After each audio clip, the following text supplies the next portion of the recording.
We'll start with the practice exam, and then we will go to the handout. So let me pull that up. I want to check something though. Did we finish it last week, the chapter 1 handout?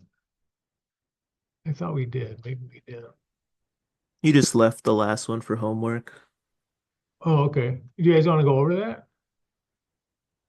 Sure.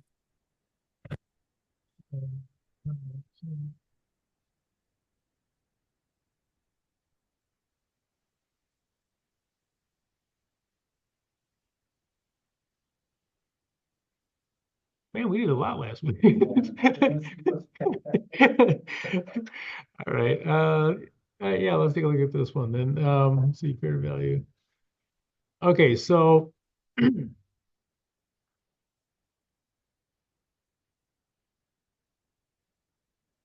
okay, so the book value of what they bought was 370,000, and they paid 420,000, so there's extra in there. The 30,000 was for the copyrights, which we can put in here, and then the rest of it was for goodwill. So let's kind of see what this means. Oops. No, I got it doesn't matter. Who wants it? Okay, so price paid.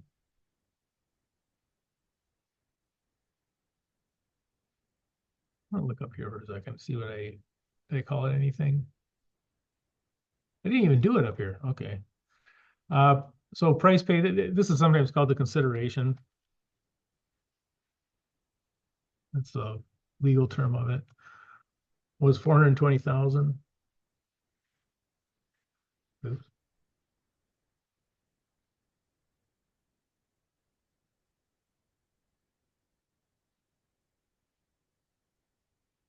Oh, I know why it's doing that. My number locks is okay, so 320,000. No, it's not 420,000. Okay, and the book value was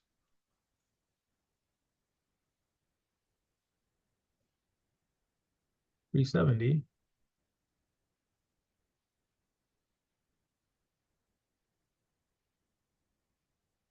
So the excess was 50. Yeah.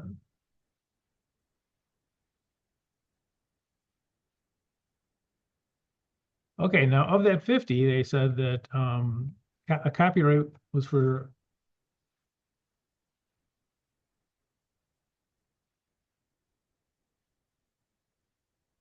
was for 30,000. So the rest of it must have gone into goodwill. And goodwill is kind of well, it's an intangible, first of all. It's the fact that some assets are worth more together than their individual amounts.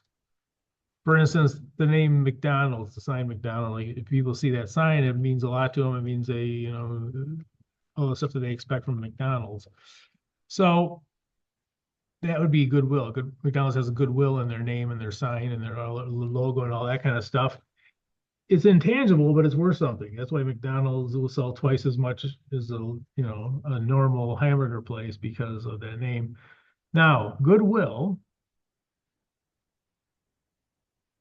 the accounting rules for goodwill are that you don't depreciate it, you don't amortize it. It just sits there like a lump. It'll sit there forever if nothing happens to it.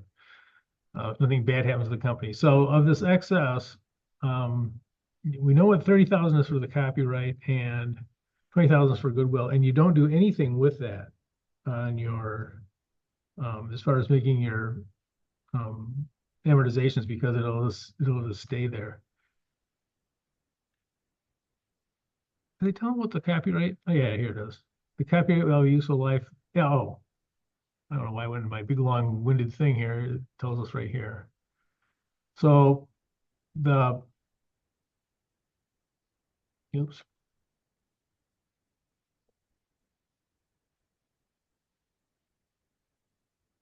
All right. So let's do the easy ones and then we'll do the difficult one at the end. Okay. I'm gonna divide this on first.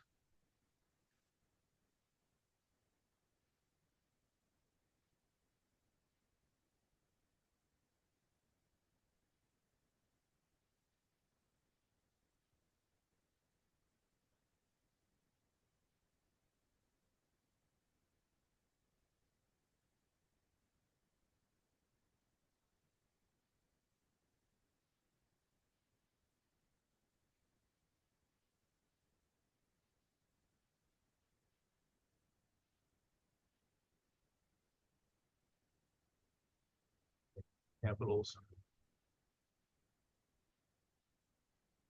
And so we just one asset went up, one asset went down. There's no change in the total assets on this one. I'm gonna capitalize these. I think I capitalized them on the other ones, didn't I?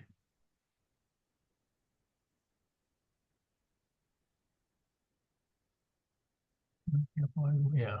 Okay.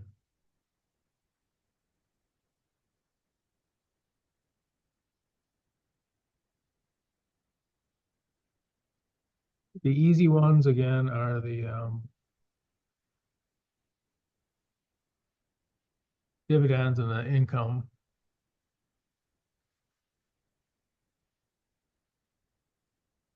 Do the dividends first. Dividends 100,000. How much does they own? 35%. So I got what, 35,000? Yeah.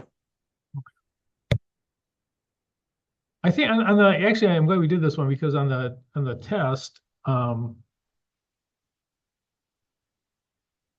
give it as extra credit to figure out the goodwill.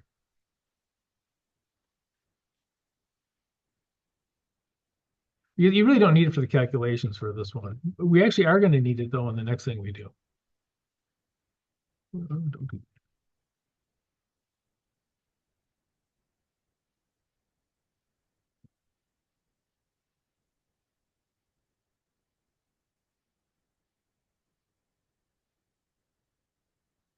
And so that's just 100,000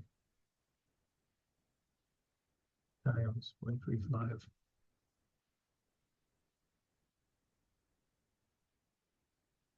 And again, notice that the investment account is in every single one of these.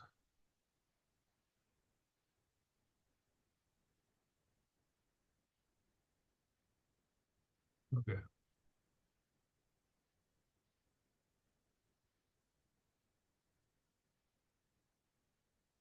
We had income. Which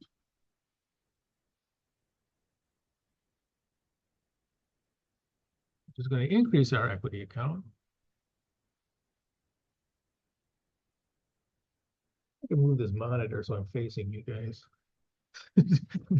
No, I'm nervous to do it because I'll probably screw it up and we'll have to leave the classroom or something. All right, so it was 200,000. Was that 70,000? So everyone I imagine got this far. You even what's this investment income?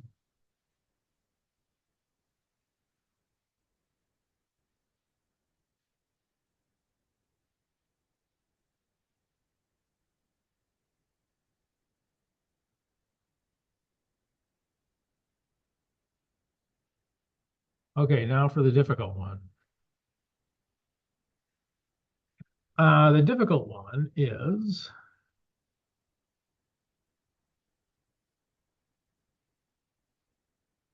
what to do with the copyright.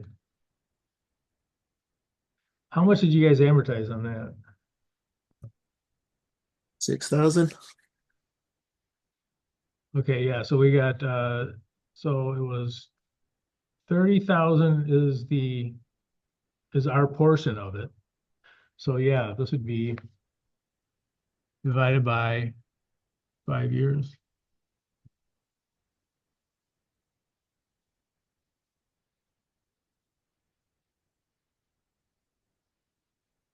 Okay, so this would be the amortization. Amortization is just like It's like depreciation, but they use it for intangibles. You don't need to know that. What you did for the journal entry though, on that. Oops.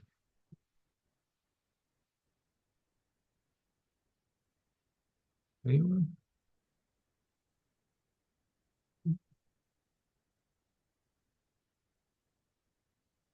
We have to reverse it out of our uh, income up here because we actually bought a more expensive copyright than the company has on their books.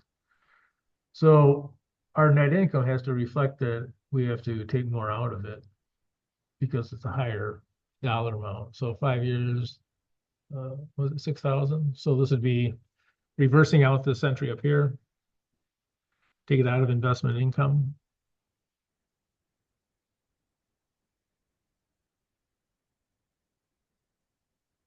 6,000. And investment.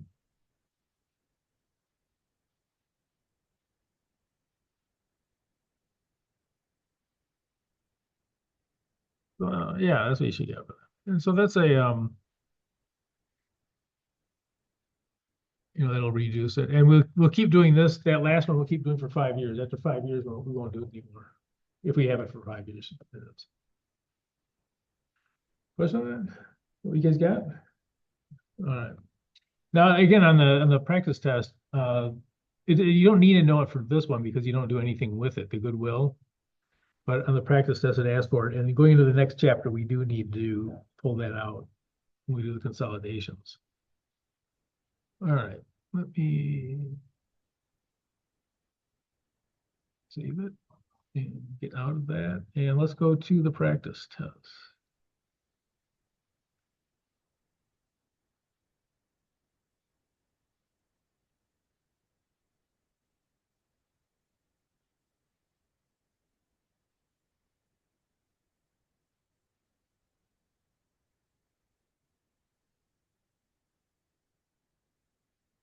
Candy. Hey, look at that. Aren't you guys proud of me? I'm proud of me. Sorry for you playing along at home and I'm rearranging the room.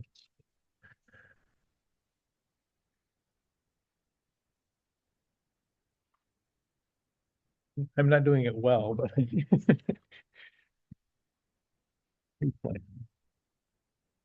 stand and just clip it on the top.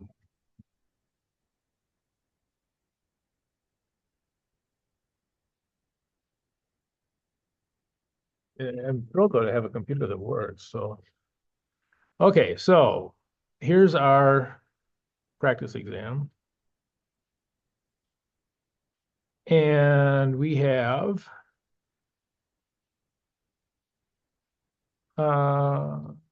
well, we have a book values and we have these fair values and we have excess over here.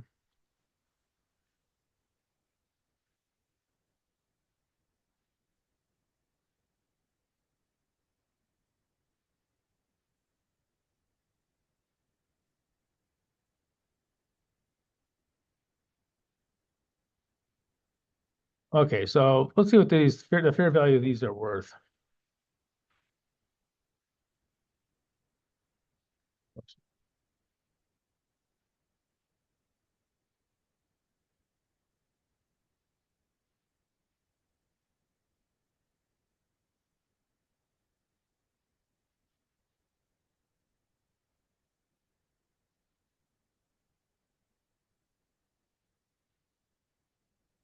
I think it's 185, isn't it? Better add it up.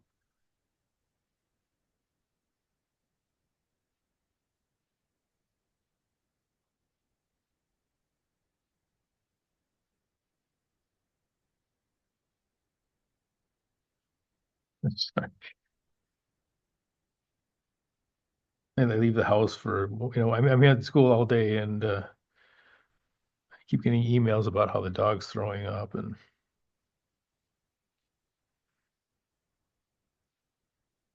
You think I'd been gone like a month or something? All right. Yeah, 185. Okay. So the total assets here are 185.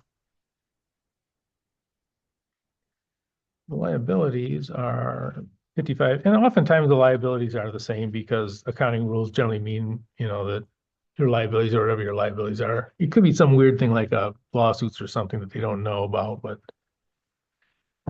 okay. So the value of this thing, that the total fair value at the net assets at fair value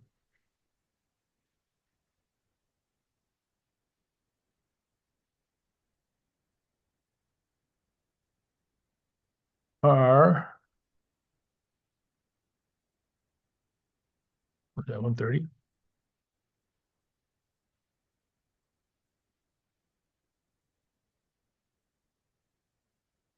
And so if we bought 30% of those, is it 30? Yeah.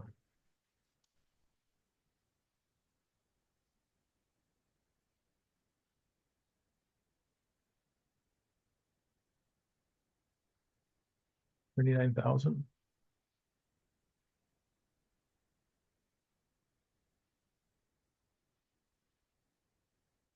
Okay, so let's take a look and see what we got for that. So we paid 50,000. The net assets at fair value are 39,000. So how much goodwill do we have?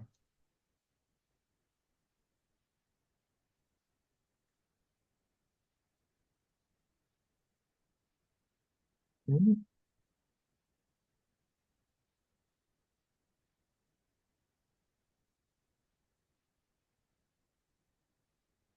Oh, wait, yeah, this. So the identifiable assets that we could find were our share of it was 39,000. We paid 50,000.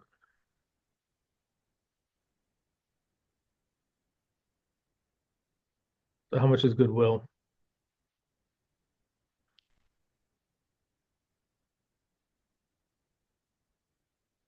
How much? Anyone? Now, these identified assets are already in there. So this, the 20,000, actually our share of it would be, oops, no, did that wrong.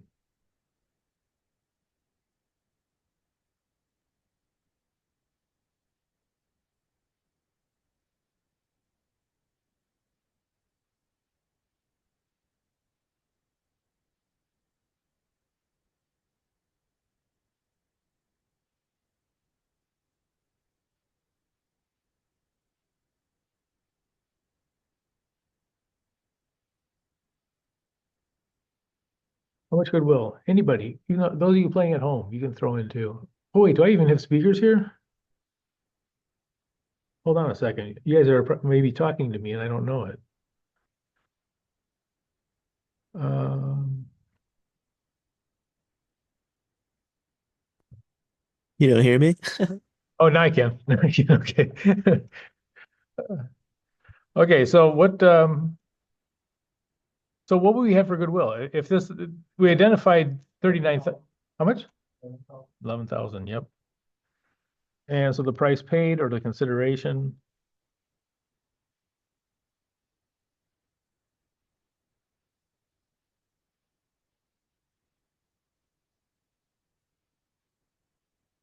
was 50,000. So all the stuff we got identified was 50,000. Now, it could be that we overpaid for it, but more than likely, this is probably going to be for goodwill.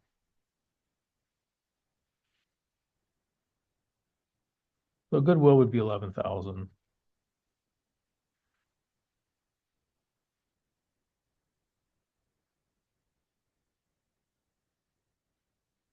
Okay, so coming over here, I may not have room. I'm going to try to.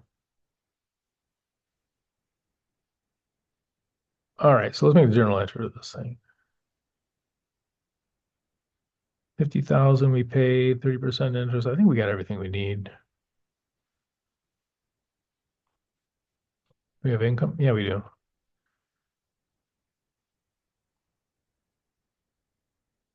Okay.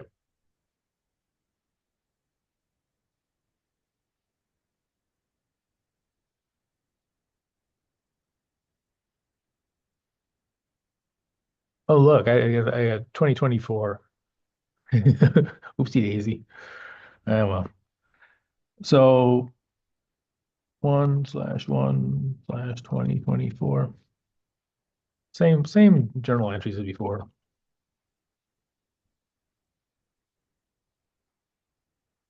50,000.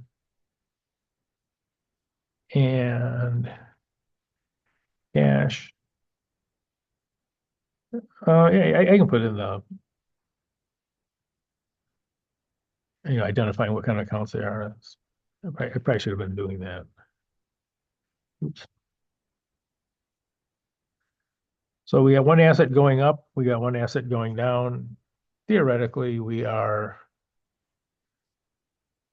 at least at the time we did this, we're no better or worse off than we were before. Let's do the easy stuff, the income and the dividends and the income.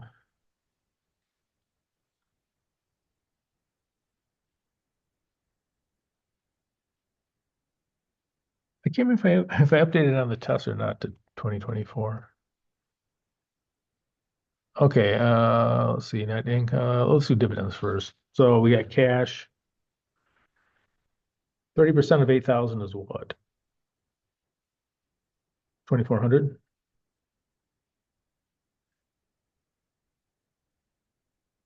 You guys know I'm prone to error, so you better check those numbers that I put up there. Oops.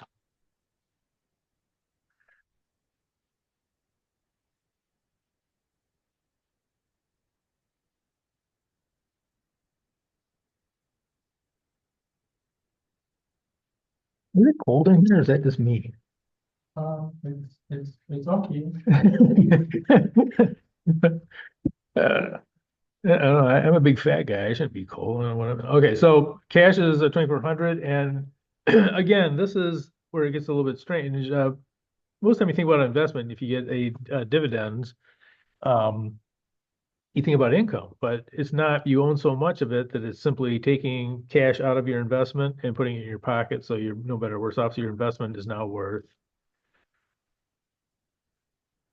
$2,400 less. The you're not happy or sad about this. It's just one asset went up, the other one went down.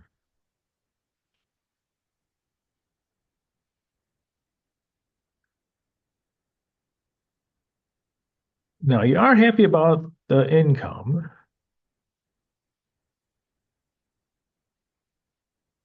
because income means your investment is worth more now.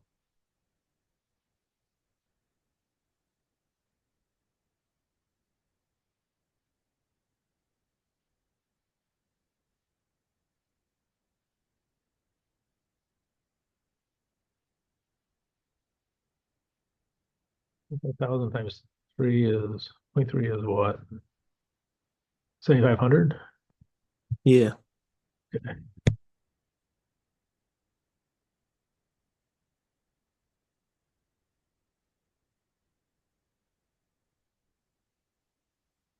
Okay.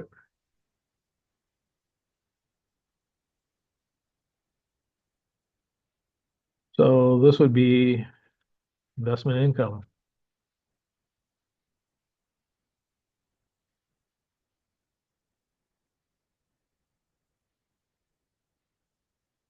No, it's not an asset. It's just income. So going up by 7,500.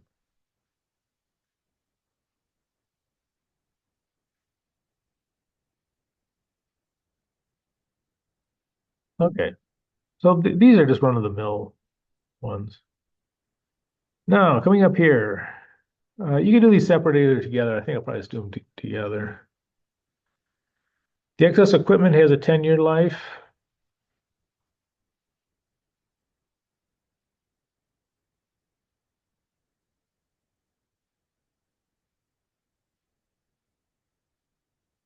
100.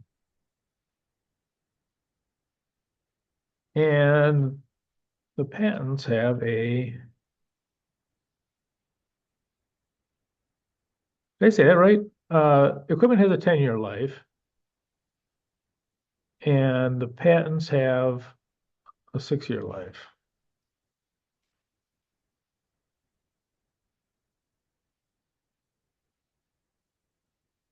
Oops,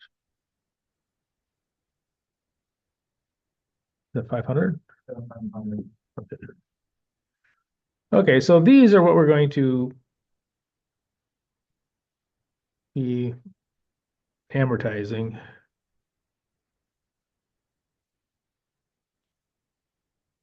Yeah, and when we get into the consolidations, this would be a depreciation expense, and this would be an amortization expense. We don't need to worry about that. Let's put them together. So what is it, 1,100?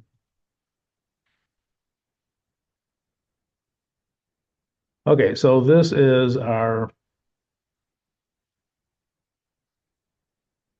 amount that we have to take out of our income because we have these excess assets.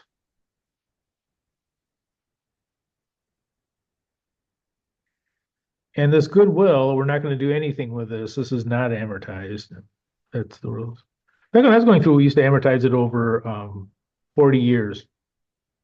I don't know why it's 40, but it was, is it 40 years ago? Okay. So this is not amortized.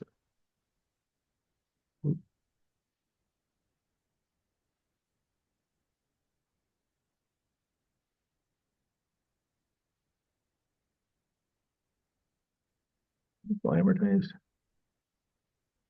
I don't know. It's not yelling at me, so I'll assume it is. Okay. So 1,100 put down here. So we have to back out $1,100 out of our income because of this.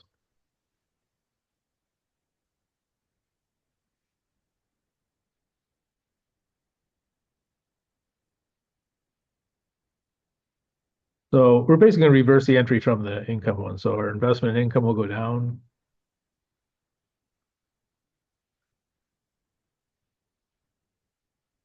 by 1,100.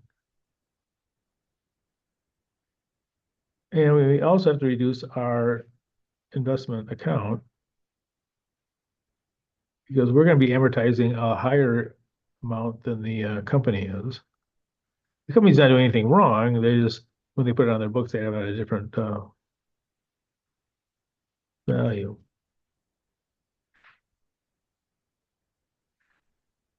Which, by the way, is one of the big flaws in accounting that we have is that, in the U.S. especially, we keep things on the books at what we paid for it. And a lot of times that's very misleading because you might have a building that was bought, 20 years ago that was worth 5 times what you paid for it, and yet you're depreciating it every year. Um, so and the problem with that, you say, well, okay, well, who cares? It's a 30-year-old building or whatever. But the problem with that is that it looks like you have a very small amount of assets. You're making huge income on it. When actually you might be mismanaging it because if you put the fair value of the building, maybe it isn't, you're not doing as well as you thought. So anyway, this is kind of reversing this out would look like that. So this is what you have to do on the test, and this will be extra credit on the exam. And I'll send that out after class on the exam.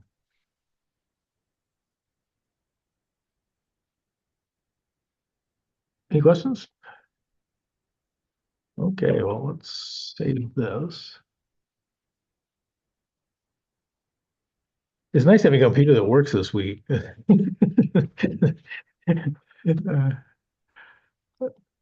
week was my first, Tuesday was my first class, and every single class I had, the computers were messed up. Some of them couldn't turn on. You couldn't get the keyboard to work on them, and had text coming in. Okay, let's see here. Chapter 2 handout. Okay, so chapter 2, this is when we start doing the consolidation stuff. And this is when we own 100% of the company. We buy it out completely. So when we buy out a company completely, well, the nice thing is there's none of this 30% stuff. We don't have to worry about that. But when we buy it out completely, we kind of have a choice to make right up front. And that is, do we dissolve the company or do we keep it separate from us and not dissolve it? So there's two different choices there. You can dissolve it, just you're going to take all their assets, all their liabilities, and bring them into yours, into your books. Or we can keep it as a separate investment and keep them running separately. This will lead to consolidated financial statements because you're going to have these financial statements. The financial statements are going to reflect how much the company actually controls. We're going to use 100% for this chapter, but it could be as little as 51% or anything over 50% that you'd have to do the consolidation for. But you consolidate 100% no matter what it is because if you control 100% of the assets, you put 100% of the assets on the books. In other words, you're held accountable for the whatever decisions are made on that 100% of those assets if you're in control, even though the other people have the part of the investment. But for us, we're just going to do 100%, makes it easy. So first one is this dissolve. That's something called the statutory merger because by statute you have to dissolve the corporation, and there are rules about doing that. You can't just dissolve it and walk away from the liabilities and all that kind of stuff. They usually have rules on how you can dissolve the company. Each state will have their own. Okay.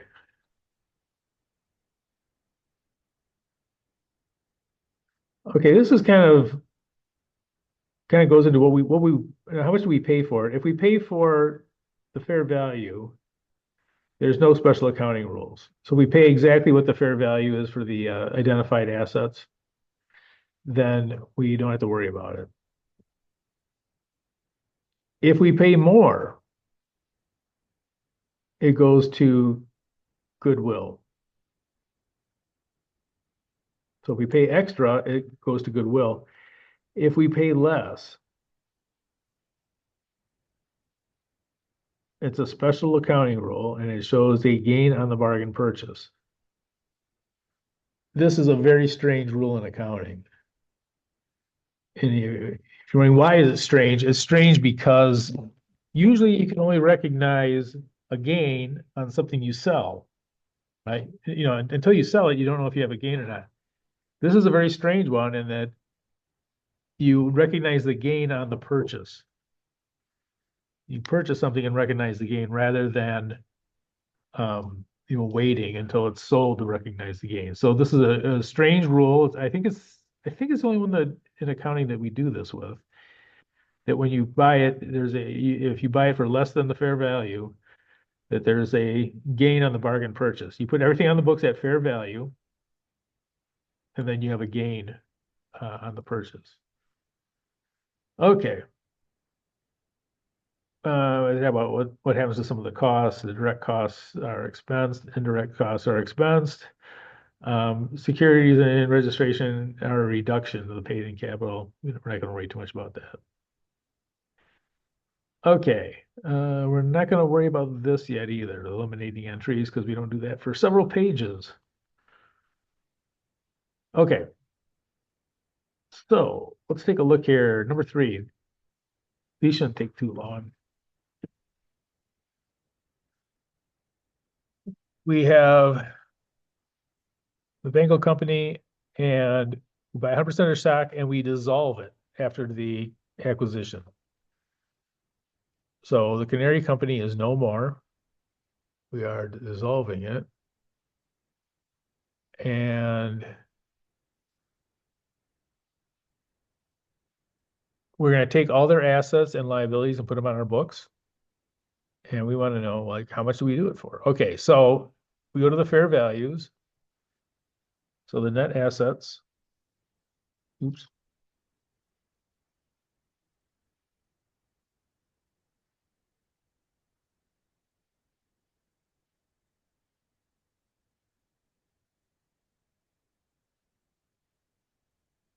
$270 minus 120 is 150.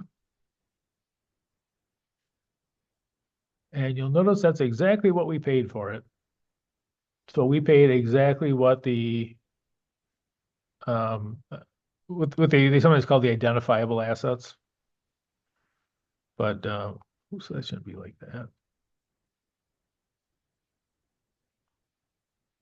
Which is kind of a funny term when you think about it, you know, because goodwill is identified. It's just not, you know, it's not identified maybe currently on the balance sheet, but it's you know, it's there. Okay, so we paid exactly what we got exactly what we paid for. Okay, so we go down here to make the journal entry. How much goodwill is recognized? 0. We don't have any. Or how much of a gain? 0. We paid exactly what it was worth. There's no goodwill and no bargain purchase. Okay, so we go to our journal entry. And we have to put all these on the books. So current assets, we just lump those all together to save time. So current assets.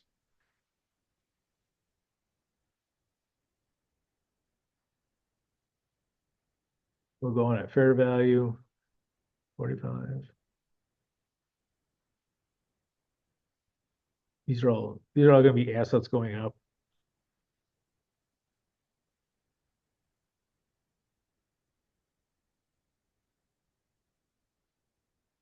Land,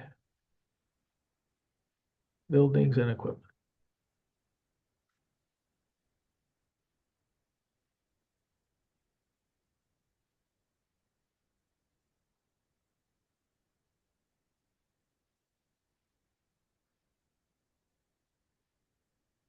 So we're just taking all their stuff and putting it on our books.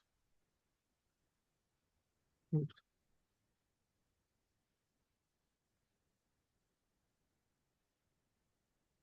Yeah, Why are we making journal entries for all the assets? because the company that we just bought, they don't exist anymore. So we're picking up their assets. Okay, so does it show? Okay, so how I kind of understood it was that once we are buying or purchasing like a company, the company is dissolving, so their assets is like kind of adding up to our assets. Yeah, so I thought maybe there was a point where we are going to like add up to. Now, if we don't dissolve the company, we do if we don't dissolve the company, we don't do this. It's just an investment if we don't dissolve it. So if the company is kept separate still, it's separate from us. It's considered an investment. This is simply buying the assets. So if the company is dissolved, then they call it a statutory merger because by statute, you need to get the corporation dissolved. The state makes a corporation. They're the ones that allow you to make a corporation. A corporation is kind of interesting. It's kind of like making an individual, but they can do everything except vote. But it's a creation of a fictitious individual, and they do that so that they can get large investments.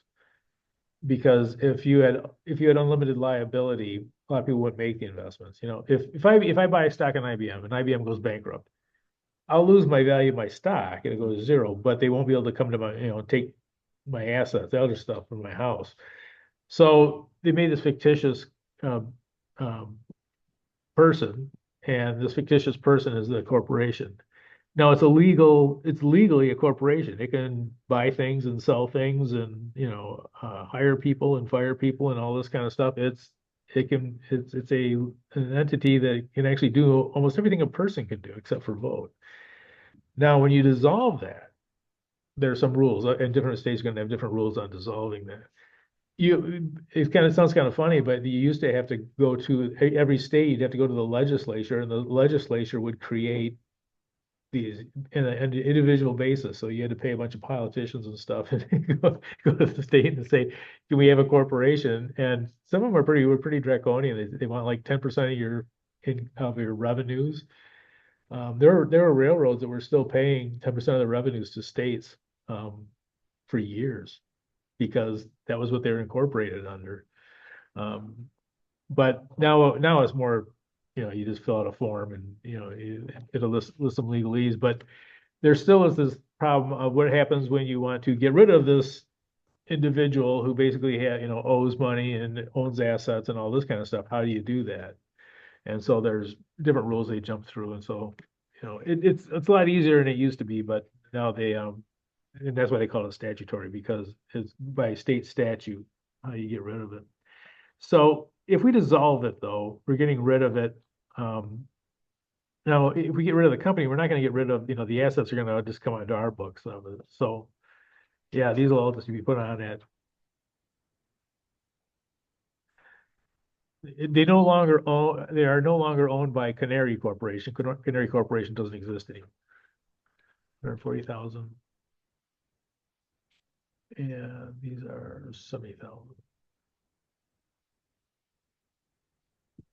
All right, and we go to the liabilities. They have to pick up their liabilities that they owe, accounts payable.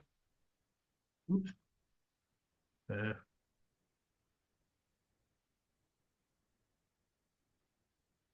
These are liabilities going up.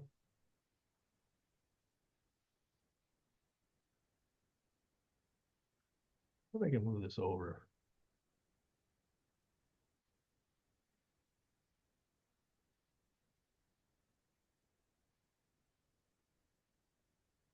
Uh, 35,000 and 85,000.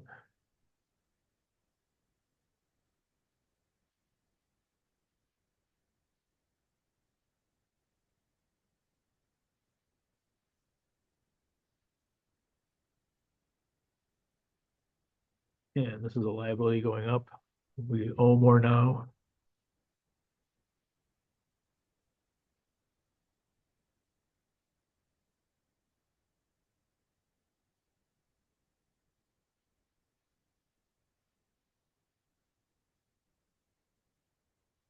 Okay. And we got one more thing we got to put on here. What's that? So we picked up all their assets. We picked up all their liabilities. What else do we have to do on this transaction?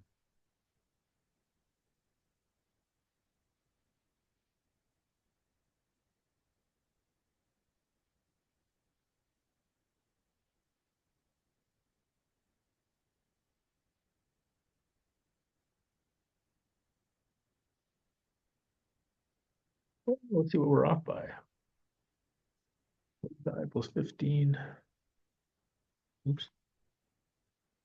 So on the on the one side we have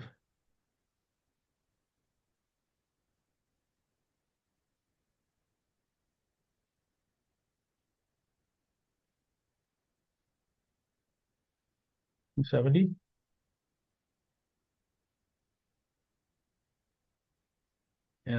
Oops. And on this side we have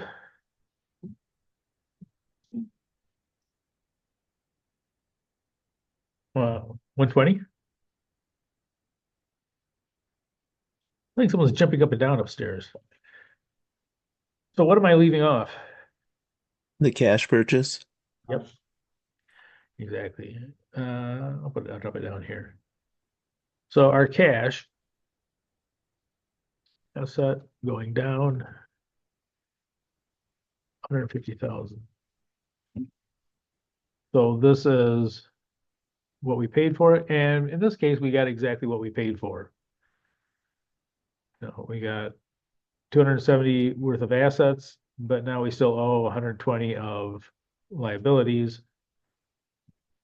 So subtract those out. We got exactly what we paid for.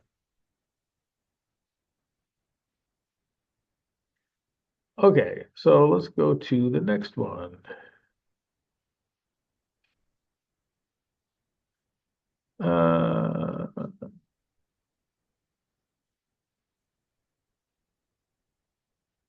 I should fill this in up here. So the price paid or consideration was 150. So that's why we had no, no change in it. Now, this next one, you'll notice that it is exactly the same as what we just did. So that's good. But we paid 174,000 for it. So this is if we it's like kids jumping on the bed. Hey, you kids, stop that. Okay, so everything's gonna be the same. And by the way, you can for these, you can just write in same on the other page, I guess. Say same as on page one. I'm gonna copy them down. But this is all gonna be exactly the same. If I can paste this in. Where would I copy it from? Okay.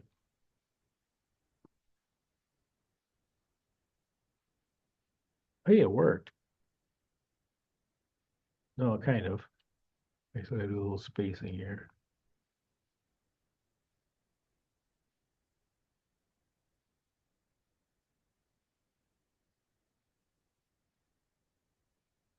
Okay. Now, the difference comes though in this. The consideration. So the fair value was 100. Ooh. The fair value is 150,000. We paid 174.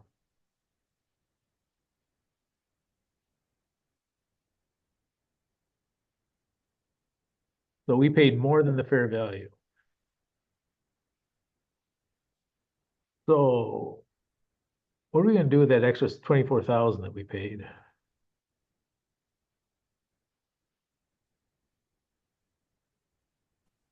Would that be considered goodwill? It would be, yep. So we're gonna have goodwill of 24,000.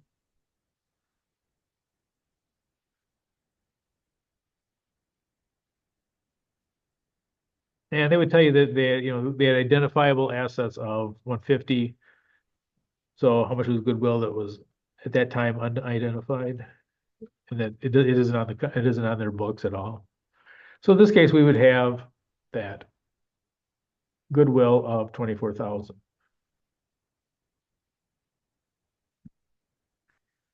Now that's an asset. So when I come down here, should I space it out? Maybe I should.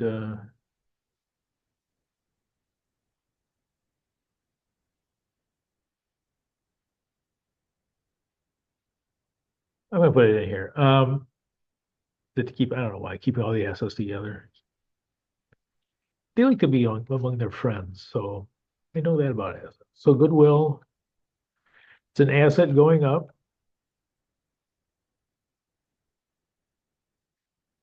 And I'm gonna highlight that. And that's gonna be for 24,000. Hey, how come you're not?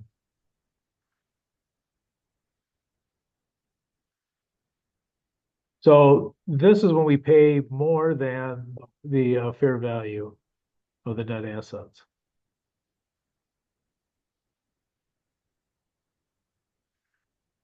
We still need to put how much we paid in here though, and this is gonna be cash.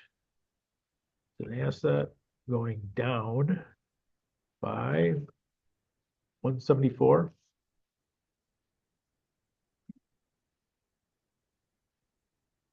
And because I'm prone to mistakes every now and then, I am going to make sure that my debits equal my credits. Okay, let's see here.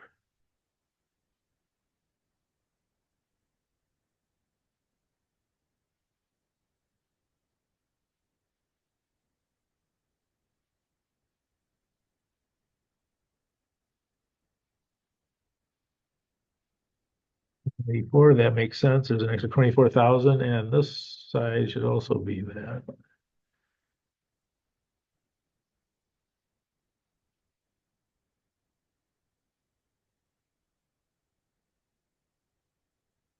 Yep.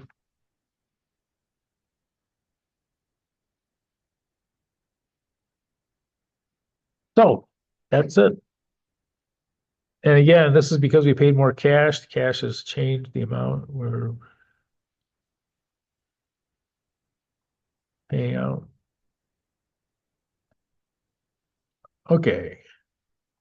Now for the wacky one. So this one is wacky because what do I want to copy? I want to copy it from this one.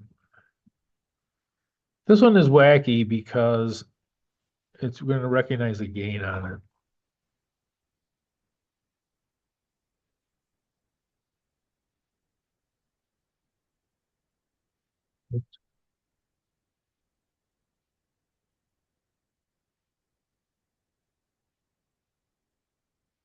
So everything here is the same as before. Oops.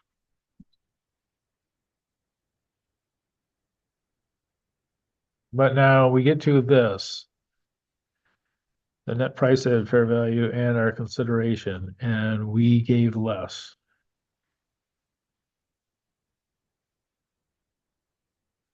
They gave 132 for this. Okay, now, so to explain to you why this, this is strange that you buy something and you get to recognize a gain. And I'll tell you why it comes about though. It comes about because in the past, we would take that, the extra money. What is it? This is a gain of,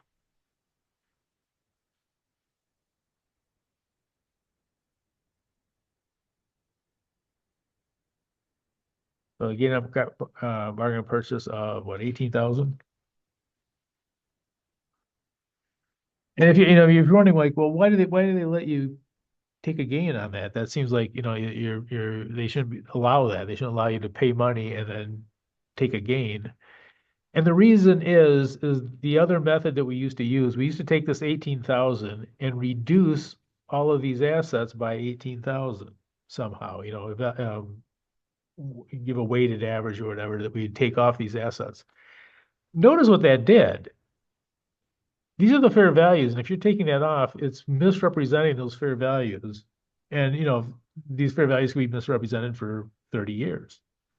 You have buildings and things like that are very long term, and to misrepresent those for a long period of time, um, it'll make the company look a lot more profitable than they really are. It looks like they have fewer assets and they're making money on these smaller amounts of assets than they really are doing. So it would sort of be misleading for a number of years, or you could just allow them to do this gain on bargain purchase. And I think that they at some point said, okay, let's just do the gain on bargain purchase and put these all on at the fair values, the values that these are worth.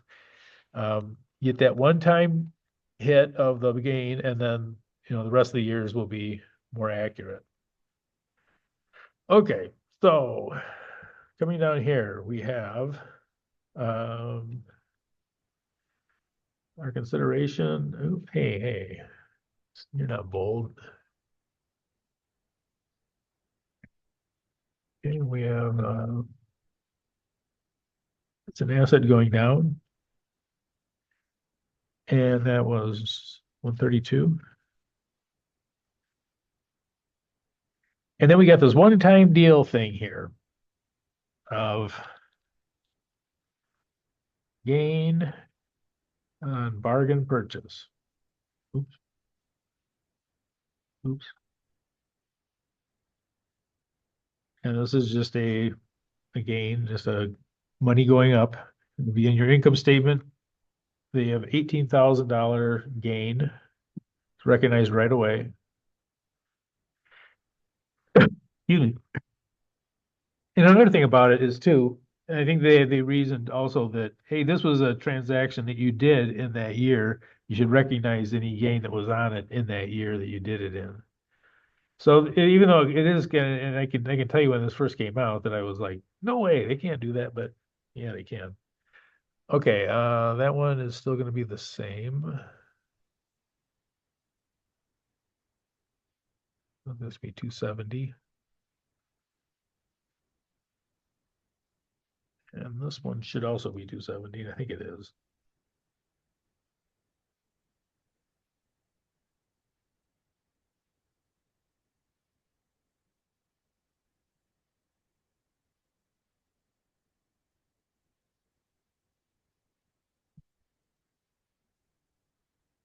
Yep. Okay. So that is what happens when we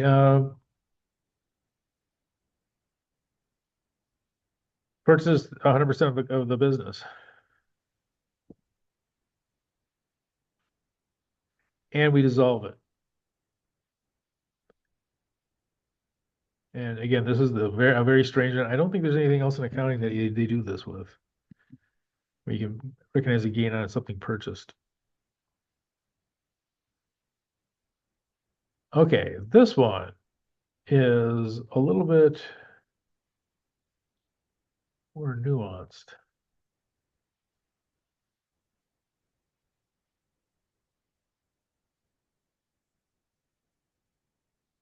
Because we're going to deal a couple things here. First of all, we're not going to dissolve them. But second of all, we're not going to pay cash. We're going to give them shares of stock in our company. So what we're going to do is whoever owns this company, we're going to say, okay, we're going to give you shares in our company and we're going to take your company into our company. So you're going to have shares of this larger company. Now, there's a par value on the stock, which is sort of arbitrary. And then there's a fair value. This is what we kind of go by as far as value is what's the stock trading at? What can they sell the stock at? What's it worth? Excuse me. You know, let's take a break. Now would be a good time to take a break. We're going into something different. Let's take a break. Let's say be back at 7:30,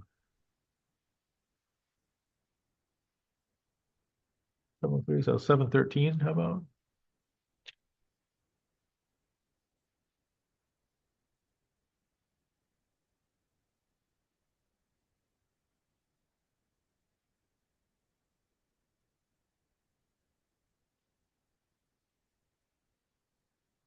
Okay.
See here, am I on? Okay. I mean, I think this one that really know who I am that one. And we can be private factors and that it wants to get more contact with you. Okay, by the way, I gotta tell you guys something, a couple, as far as the textbook, I met with we actually have a new rep for, McGraw Hill. Yeah, Professor, we haven't got to the text. I'm sorry? We haven't got to the text. No, I met with the sales rep. They got a new sales rep, so we have, everybody's new in this. But I also had the district supervisor of the reps was there too. And he seems to think that we can still get it done through the Laker bundle. So I'm gonna let him, I have a contact person I'll contact and see but it looks like it might happen. Um, hopefully shortly. He seemed to think we can still do it up until the 5th, so the 5th of February. So I'm hoping that's correct. But yeah, so we'll wait on that for now, but yeah, I met with both of them today. Okay.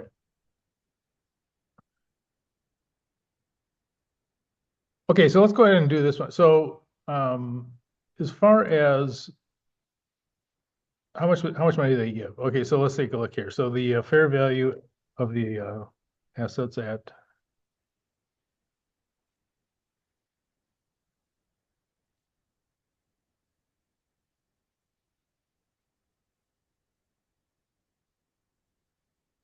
65 minus 45 is 120.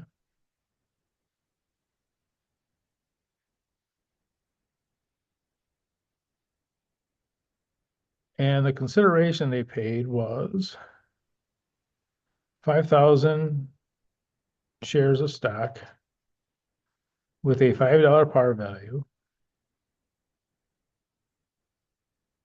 and 27 pair. So okay, so that's a consideration here.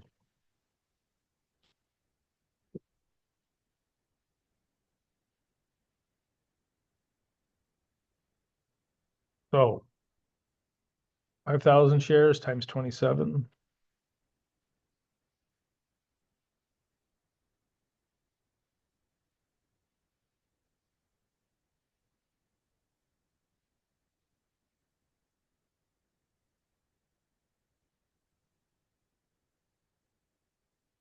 Some number.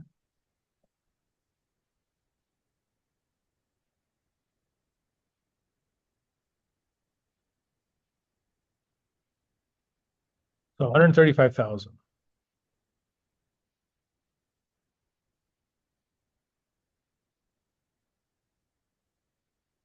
Okay, so in this case, we would actually have goodwill, but goodwill would just be included in the investment. We're not actually going to do anything with that. At least now, not initially. So 15,000. That would be our goodwill. We don't need to know that really though, because we're not dissolving this company. So this one will just go on the books. This will be investment. Probably consolidations.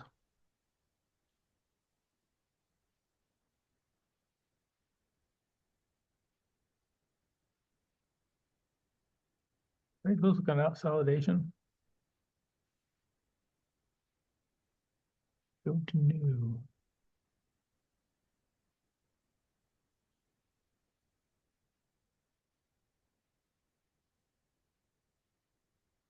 Well, okay, it is.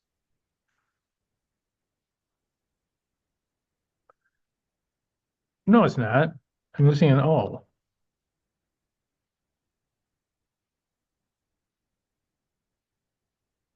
I don't know. I'll leave it.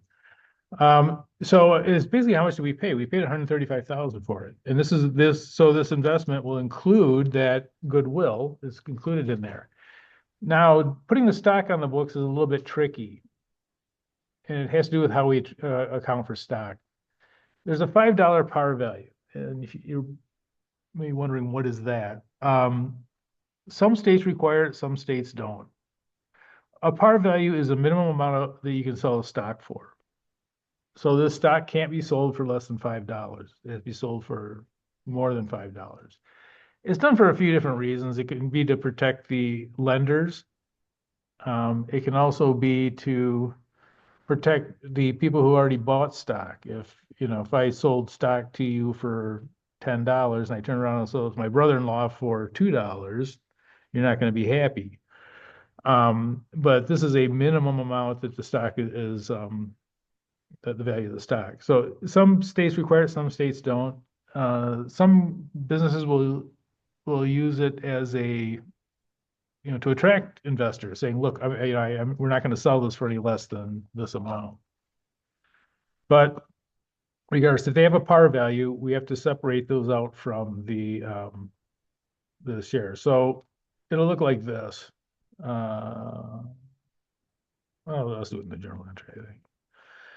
So we're going to put the common stock on the books at par value.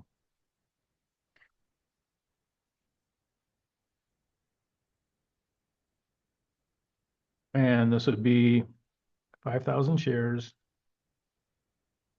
Oops.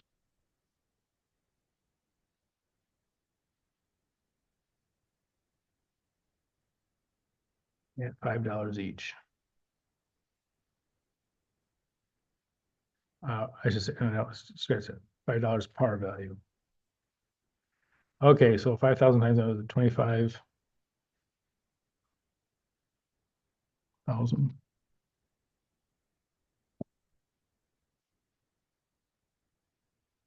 Okay, now we're also going to put on.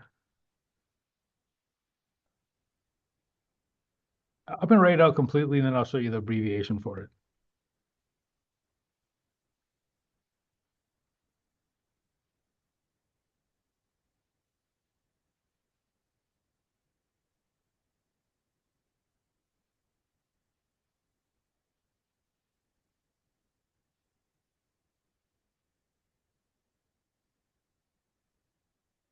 This is the this is the actual account. You'll often just see this called APIC, and you'll even see it on financial statements just called APIC, additional paid in capital. So we're going to call it APIC. It stands for additional paid in capital in excess of par value.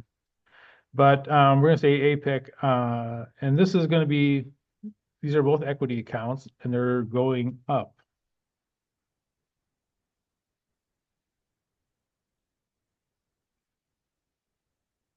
And you might wonder why they're going up. They're going up because now we have more investors. We have the people that we gave the stock to.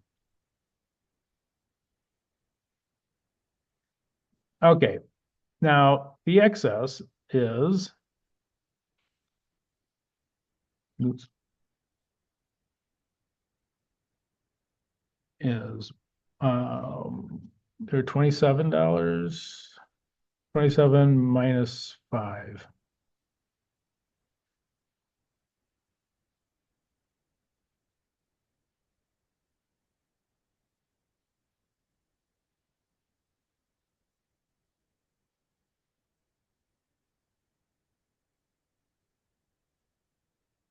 Is that right? 22. And so there's each stock is being sold for an excess of 22. So we multiply this times 5,000. Oops.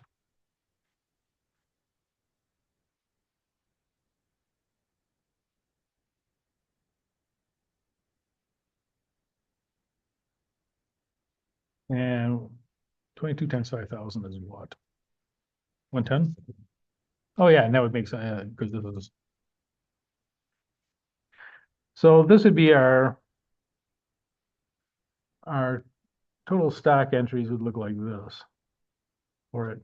And now, this isn't, it isn't like, cash that's going down. Now we have more owners. It's sort of like they gave us $135,000 and we gave them stock.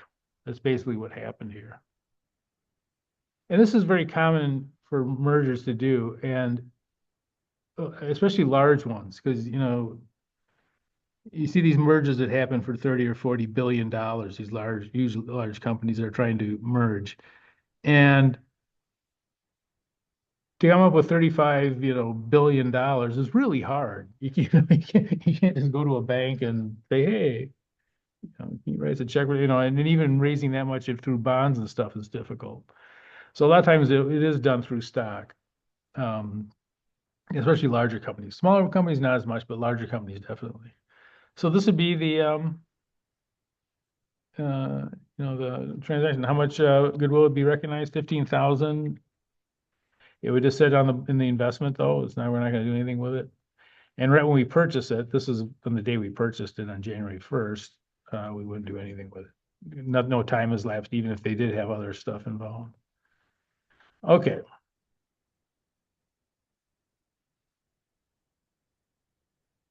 Let's go down here. Everything's the same except for the consideration.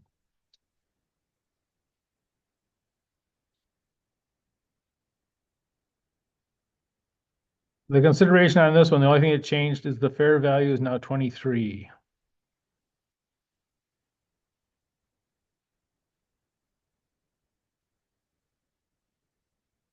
I was at when you get your CPA certificate, they make you go and do additional, learning stuff. You have to go to keep your license, you have to be current. So you have to go to these seminars and stuff. And I was at the seminar, and it was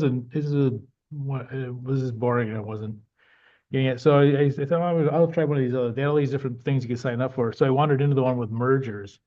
It was really interesting. This guy was telling all these stories about how, they're trying to work stuff, and you have these groups that will go around and try to arrange for mergers, and they get a percentage of the merger, like, 2% or something like that. But a lot of times you're talking about millions of dollars, and 2% of millions of dollars is quite a bit of money. So, they're putting together these different deals, but it was really interesting. This one guy was talking about how that, they're at this one, they're going to do this merger, and the guy wanted to give the company to his kids, but his kids didn't want it. So he was going to try to sell it, and then the dad just said, I'm just closing it. And so they just scrubbed this merger, but then later on the employees bought it and kept it going. But it was a profitable company. The guy just wanted to close it and walk away from it. But all right. So let's see. So this one, the fair value is $23. So we come down here. 5,000, that's 23.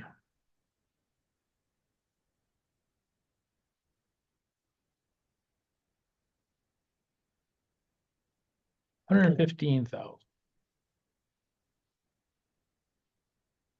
Okay, we definitely don't have goodwill.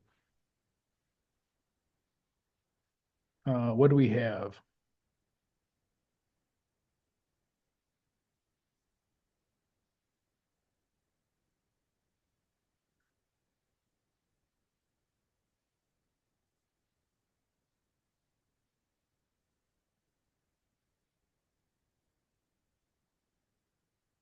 Gain on bargain purchase.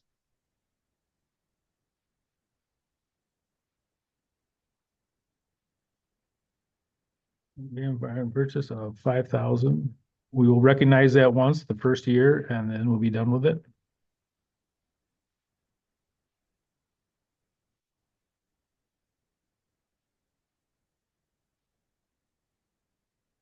So let me.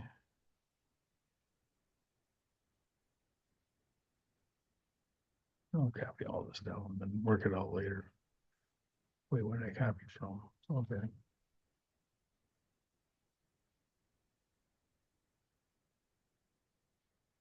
Okay, so let's clean this up. The investment is going to be at 120,000. That's the fair value.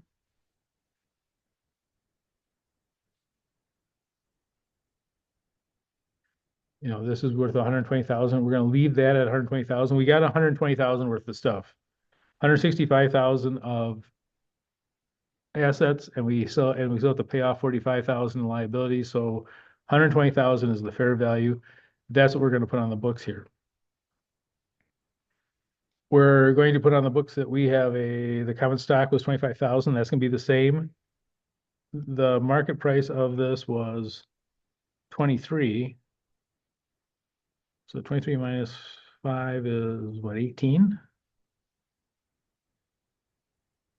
Is that right? I think that's right. Yeah. And then 18 times 5,000. 90,000. Yeah. So this will be 90,000. And you'll notice they don't add up. We need our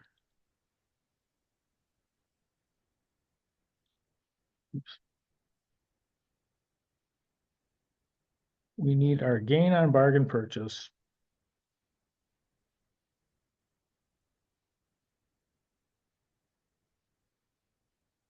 of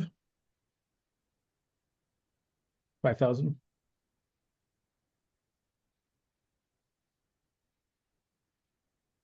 And that should balance those out, right? Yeah, 25 and 30. Yeah. So those would be 120,000 each side. So this gain on bargain purchase, this applies to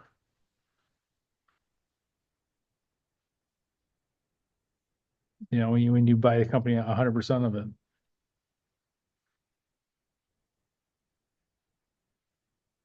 Now it's in this investment account. This investment account is on the books at fair value. We recognize this once, but everything else is okay. So this is all on January 1st that we would make this journal entry. And throughout the year, we do that same equity method we did before, but instead of taking 35% or whatever, we would take 100%. If we had excess stuff. Okay, now we're going to go to the brand new thing. And that is say hello to our consolidations.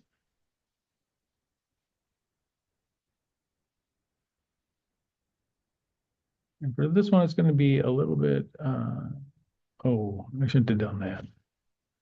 Messed up my spacing. Oops. Okay, so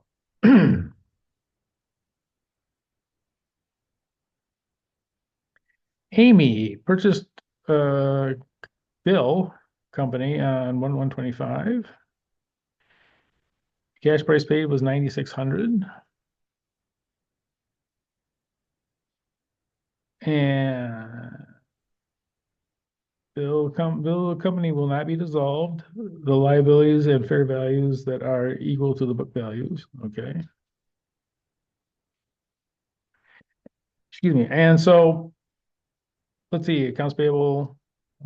Okay, so let's see what this is all worth. How come I didn't add that one? What did I do here? I didn't add up the liabilities. They did the assets, but not the liabilities.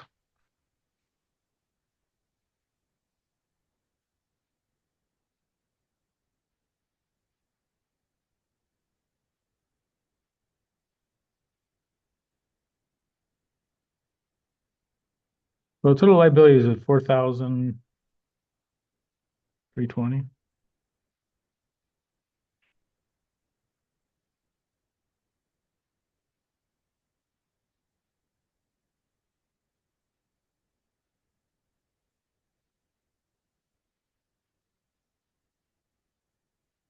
All right, so the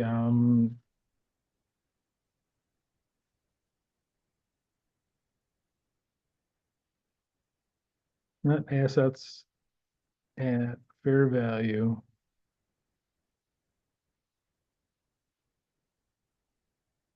is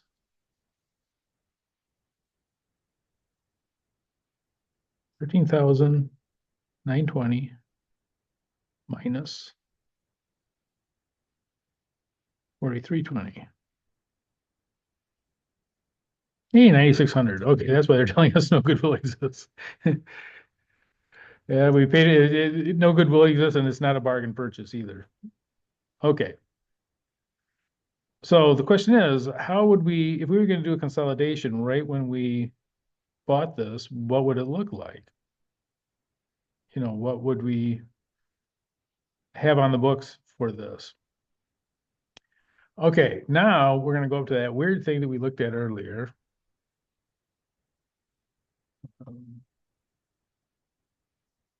This thing. We're only going to do the first two for chapter 2. We only do the first two. This is right when you buy it. Well, next week we'll start in on chapter 3, which we do more. But so chapter 2, we have to eliminate the stock and the excess assets, if we have any. So let's go down here. I don't think the long walk of shame back down the pages. Okay, here we go. And they don't tell us that there's any other assets being put on the books other than these that are on there. It's exactly what we paid for it, so there's no excess. So basically, we just have to do the stack on this one. Now, notice something here. If we take these two companies and just smash them together, there's going to be a problem. The problem is, you know, this investment is really just Bill, right? So if we just take these accounts and smash them together, take the cash, receivables, investment and all that, we're going to count the investment twice. The investment is the Bill company, which we're going to put on the books, and this 9,600. So we need to get rid of the 9,600 of the investment. Okay, so we do that with, I'm not going to go with that. Sadie is how we remember it, but the first one is the stock. So we have to get rid of this investment.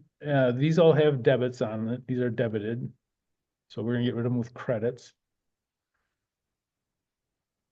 Okay, so the investment is let's take a look down here. For the stocks, we got to get rid of all these. Notice that this stock, nobody owns that stock anymore. The entire stock is owned by the company, and they have their own equity section. You can't go out and buy this stock. No one outside the company is going to have the stock. Only the company has it, and it really doesn't exist that there aren't any shareholders out there. It's all owned by the company who has it on their books and is keeping track of their income and so forth on their equity section. You know, is this Amy? I think it's Amy. Amy is got, it bought it. So all the transactions and all that stuff is included in Amy's equity section. So we got to get rid of the equity section for the subsidiary. So we got to take that out.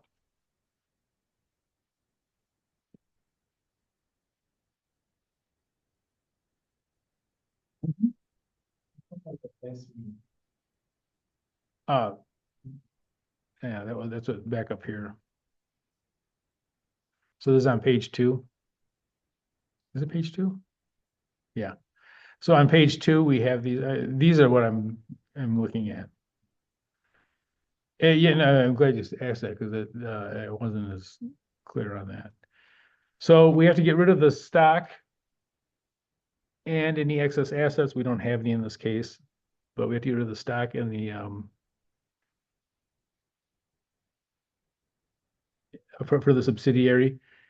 And this is what we do at the initial one, and then get rid of the assets. But we're gonna the big thing here is getting rid of the stock because it's showing up as two different companies. If we just take them and smash them together, it's going to count the same company twice. So we have to take out that company out of the investment because we own so much of it. Excuse me. That we have to put all their assets and liabilities on the books with ours. And if you look at any large company, almost all of them have something like this. So for instance, you'll see a financial statements for Ford Motor Company. And then you see the consolidated financial statements for Ford Motor Company. So the Ford Motor Company separately will have their own financial statements. And then they'll have a consolidated one where they take all their subsidiaries and put those on their books. Because they actually control many more assets than just the Ford company. And that's why we have to put those on the books, but we don't want to put them on twice. Just gonna put them on once, so we have to do these what they call eliminating entries. So these have all got to come off the books. So these are all going to be debits.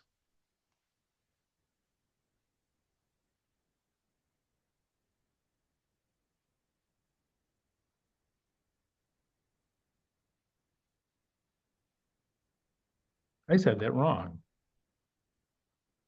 I'm an idiot. These are going to be credits. We have to take them off of the debit.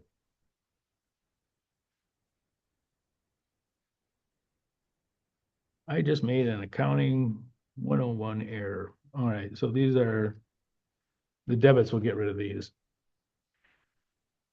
3120. All right, so these are going to be the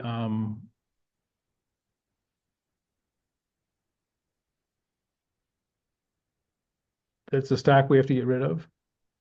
And we're going to get rid of it right here. Oops.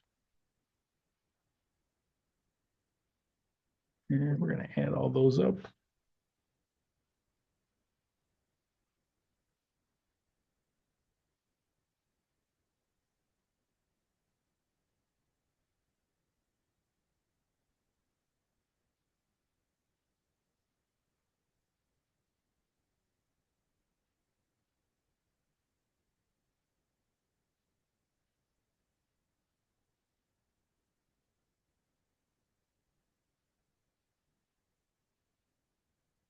Maybe 160.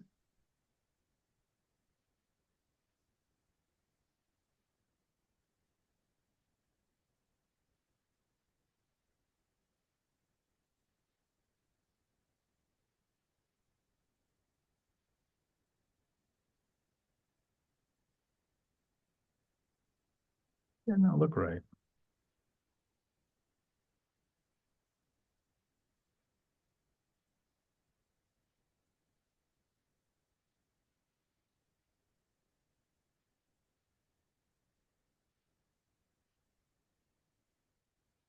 There are excess assets. Okay. Let's look at these. So look at the assets. So 960 for cash, that's the same. Inventory. Inventory, you'll notice that they're on their books for this 48, 3,480. So we'll have to see what the excess is for that. So these are the fair values. Let's put the book values over here. I should have had this spaced out better. And keep the on top.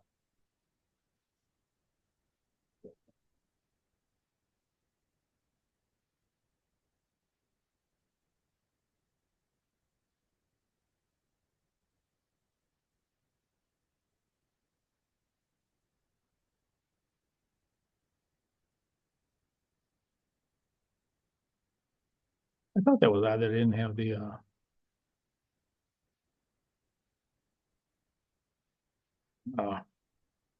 okay. Okay, so the book values for these. Inventory is 4,080. So we have to find the excess for that. So for the book value was 3,840. Land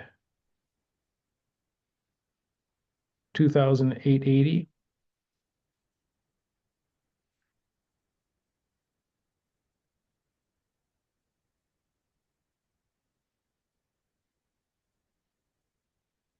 Buildings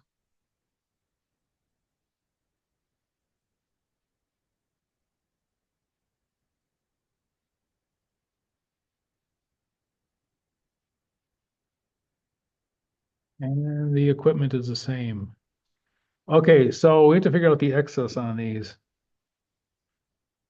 How come I didn't, I should have set this up better.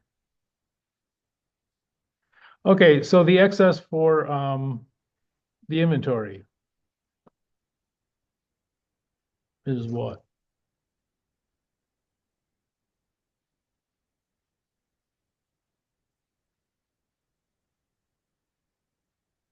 Four to 80.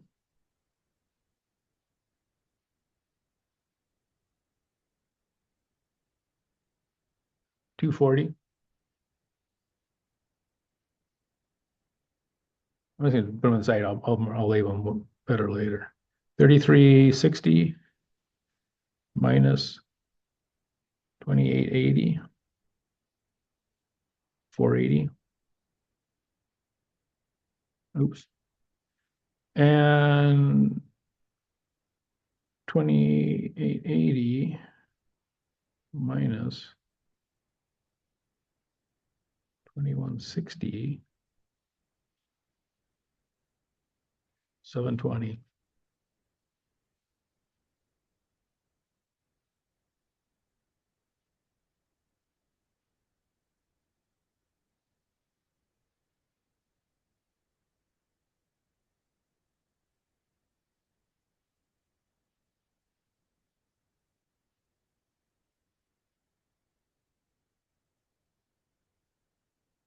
Yep, that's it.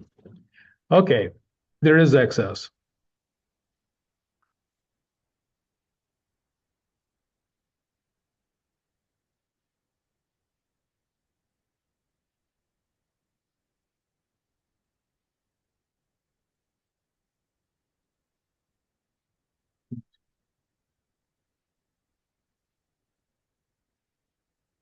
So this is the excess.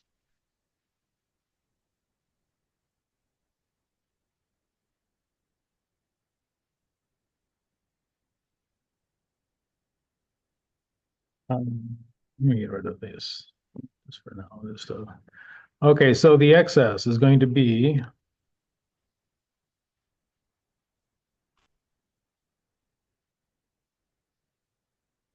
uh 240, 480, and 720. So coming down here, we have to put that onto the land. No, scratch inventory, 240. I put it in the wrong spot. The land is 480. And the buildings have to be an additional 720. Do you see why I'm doing this? These are the book values. So these are Bill's Company's book values. And Bill Book Company, by the way, is still operating the same as they did before. They're separate. So they have their own books and their own books following the accounting rules. You know, what did you pay for the equipment? What did you pay for the buildings? Blah, blah, blah. We paid the fair values up here. So these are the fair values. So these are, they can be different than those book values, and they are for these three. So there's an excess here. So when we combine these together, we have to put on the books what we paid for them, and we paid an extra 240, 480, and 720 for this. So this is also going to go onto the books. These will be the assets.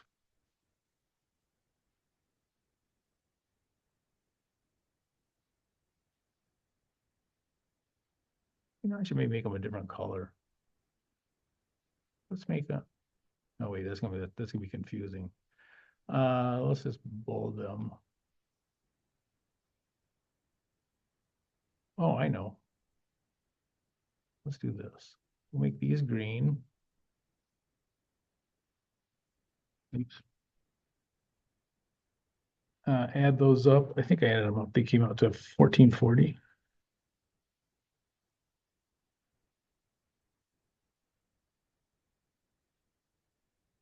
Yeah. So these come out to 1440.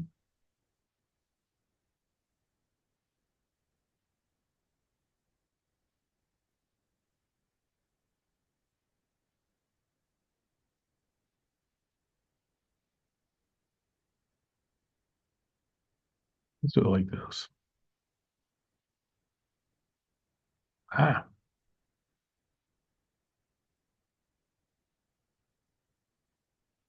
And I'm gonna change these. I'll put these into yellow or something.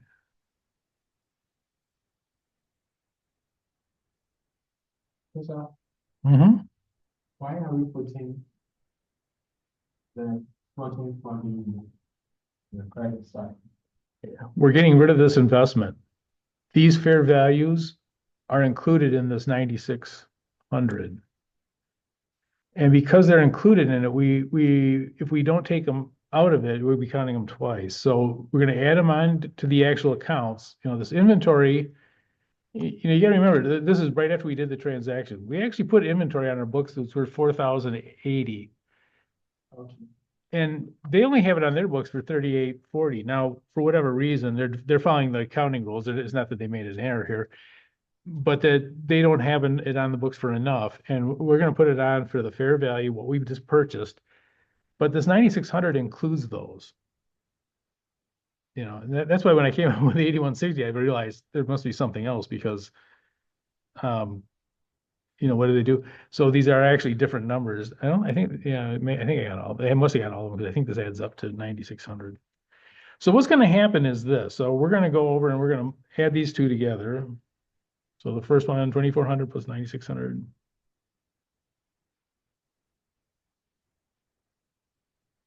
I scratched that 96. So this one's going to be 33. Yep. 720 plus that is 3,600. I think it's 3,600. Oops. Wrong punctuation.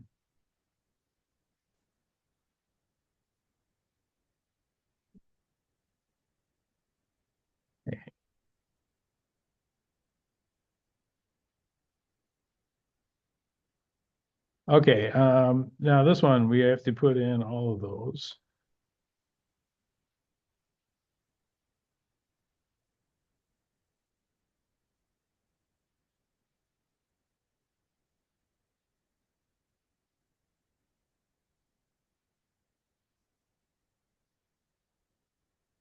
$10,800.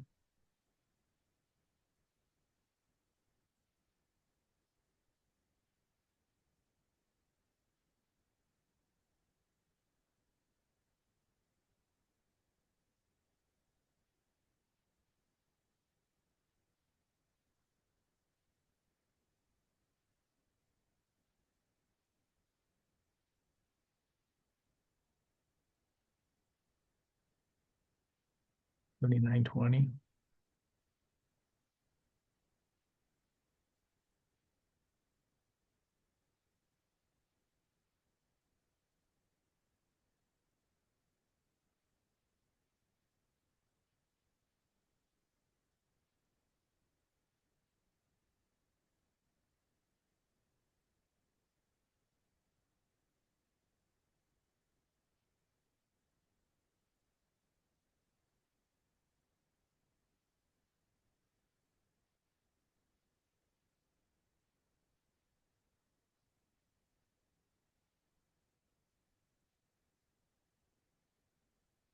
Just those two together.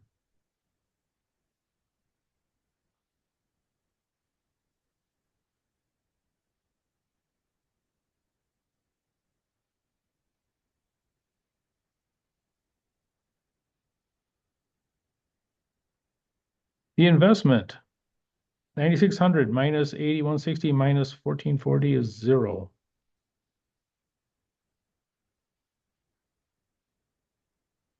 If we add all those up, I wonder if we can do this in Excel. You know what? I should do this in Excel.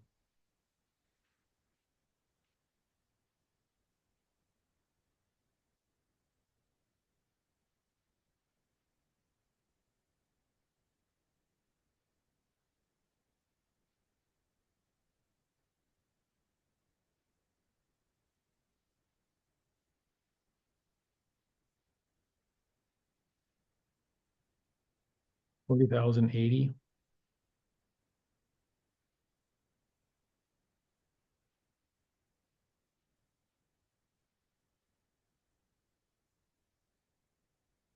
Okay, coming down here, this one is actually easier, thankfully. We have to do the accounts payable and the bonds payable, but on these down here, the only thing that's left is going to be the common stock, additional paid in capital, and retained earnings. So these are just going to be the only ones that are left. These will be added together. 3360 plus 12 is what? 4560. 3120 and 280 is what? 8400. I think those are right.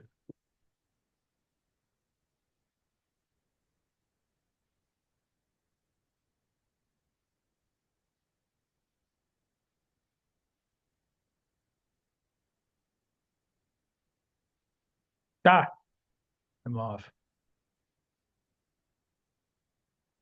I'm up by 240. That must be up here. I think it's this one. Doesn't balance, Huh? doesn't balance. No, no, it does matter. It shouldn't be off. It's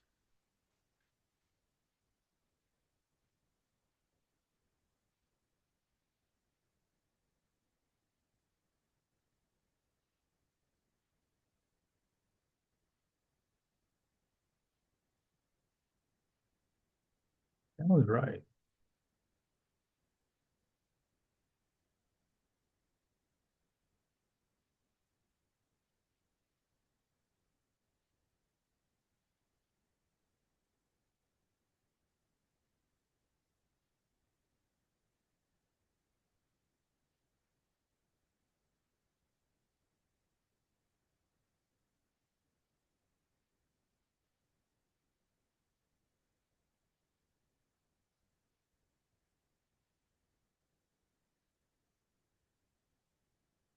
This one's off.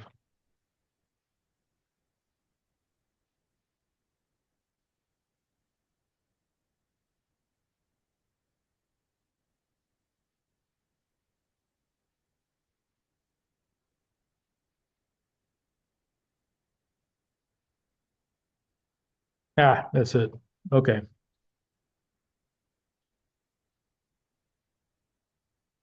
Okay, now we are, oh, wait a minute. Oh, this is going to be off too. Yeah. Oh, no, it'll be the same as this one. 40,320.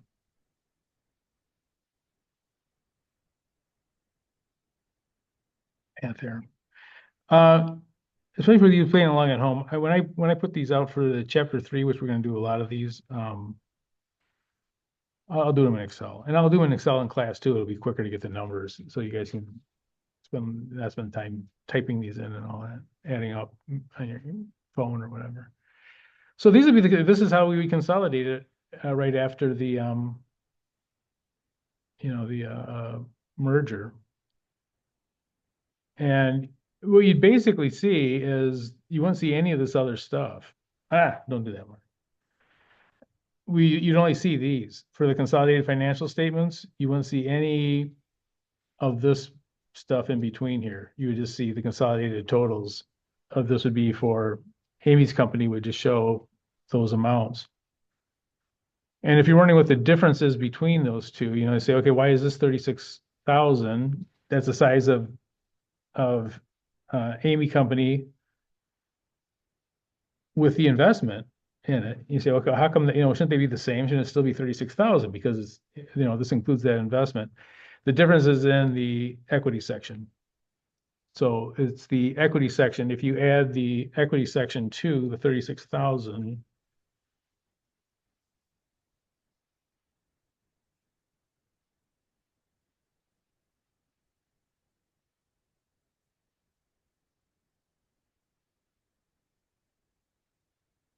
that didn't come out right. Yeah, I think it double count, Huh? kind of. So the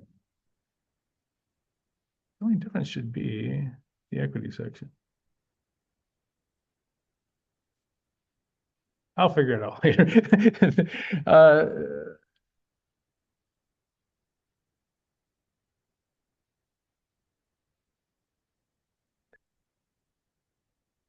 No, I think it should be those two together. I know what it is. Let It- me it- find the difference from the difference is 160. So yeah, it should be, what's the difference between the 36 plus the 12? And then you'd minus the equity section. Yep, that's it. So these would go together minus the equity section. So 36 plus 12,000 minus the equity section, which is whatever that came out to be. Actually, we can figure out what that is. 8160. That's it. That's the equity section. So 8160, so it would be those two together minus that. Just for my own.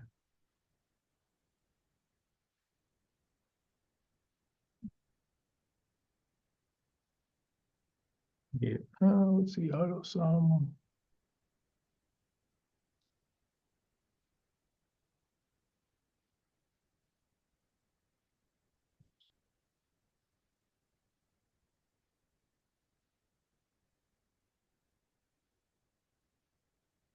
Yeah, so you take both of them, you smash them together, but then you subtract out the equity section, which is also getting taken out of it, and that's where you get the 40/20. So it's the difference between those two.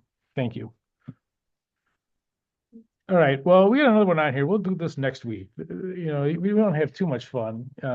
So let's just go ahead and I'll save this. And I think that especially going into the next chapter, those of you playing along at home, so I'll send those to you in Excel format, so you can actually put them in Excel and do the calculations. Perfect. Can we get the textbook online?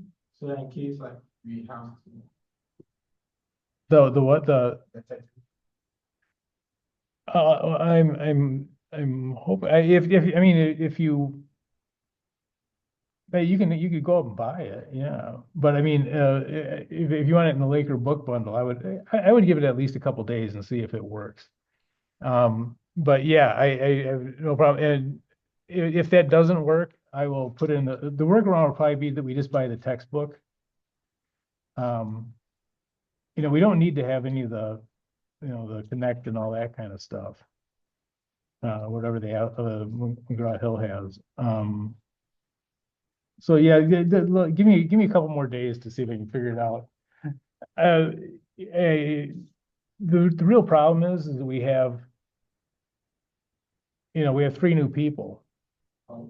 Well, no, I take that back. We have 2 new people and 1 person gone. So the person who was running the program is gone and not replaced in the bookstore. We have the bookstore manager who's new, and then we have a new rep. And I think that between those 3, it just didn't get done. Okay, so I will be sending out the exam, the chapter 1 exam, shortly. And yeah, I'll let me see. I can pull up the. Let me see what I can do. I'll see if I can do something in the meantime to get at least the chapter 1 stuff and chapter 2 stuff online that we're doing. So let me let me see if I can figure that out. Yeah. Okay. Any questions? Okay. Yeah, Professor, I gonna send the exam question. I'm saying, yeah, I'll send the exam. I'll send them to you guys. Oh, okay, cool. But let me check in what you guys have here. People who are online, let me do something with you guys. Oh. Let me take a picture of the names.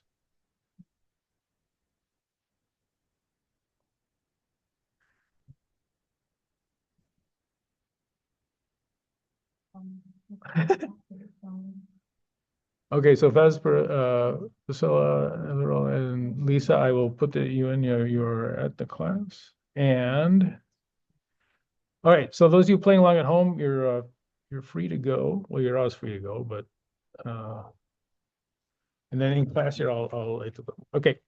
Questions? Nope. Have a good night. All right, good night. No, bye. Bye.